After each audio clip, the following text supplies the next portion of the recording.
बिस्मिल्लाहिर्रहमानिर्रहीम। फिल्मोरा को समझने के लिए ये कोर्स आपके लिए एक ज़बरदस्त सीरीज़ होने वाला है। आज हम एस्पेक्ट रेशो की बात करेंगे। देखिए, जब भी आप फिल्मोरा को इंस्टॉल, मैं सपोज करता हूँ कि आपके पास फिल्मोरा जो है वो इंस्टॉल है, तो जब भी आप उसको स्टार्ट करेंगे तो ये वाली विंडो जो है आपकी स्क्रीन पर अपीयर होगी। इसको थोड़ा सा गौर से देखें। सबसे ऊपर फिल्मोरा लिखा हुआ है, यहाँ पर सेकंड नंबर पर यहाँ पर है select the project aspect ratio. Aspect ratio बहुत इंपॉर्टेंट है। किसी भी वीडियो की हाइट और विड्थ मिलकर ये तय करती हैं कि उसकी एस्पेक्ट रेशो क्या होगी।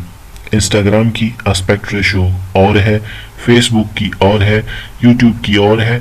तो आपको ये तय करना होगा कि न्यू प्रोजेक्ट स्टार्ट करने से पहले आपकी वीडियो किस प्लेटफॉर्म के लिए डिज़ाइन की जा रही है। बात करें अगर साइड बार की, तो यहाँ पर प्रोजेक्ट लाइब्रेरी आ रहा है। जो आपके रनिंग प्रोजेक्ट यहाँ पर मौजूद होंगे वो यहाँ पर आपको शो हो जाते हैं।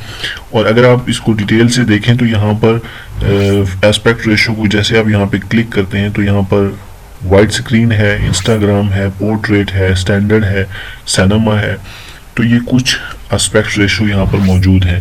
तो मैं ये सपोज करता हूँ कि हम जो है वो YouTube के लिए या आमतौर पर देखी जाने वाली जो वीडियोस हैं उसी तरह का प्रोजेक्ट वाइड स्क्रीन को जो है वो डिज़ाइन करने वाले हैं। तो जैसे ही आप इस पर क्लिक करेंगे तो आप फिल्मोरा के इस वाले डैशबोर्ड में पहुंच जाएंगे। इसको तफसील से जानने के लिए मिलते हैं अपनी अगली वीडियो में।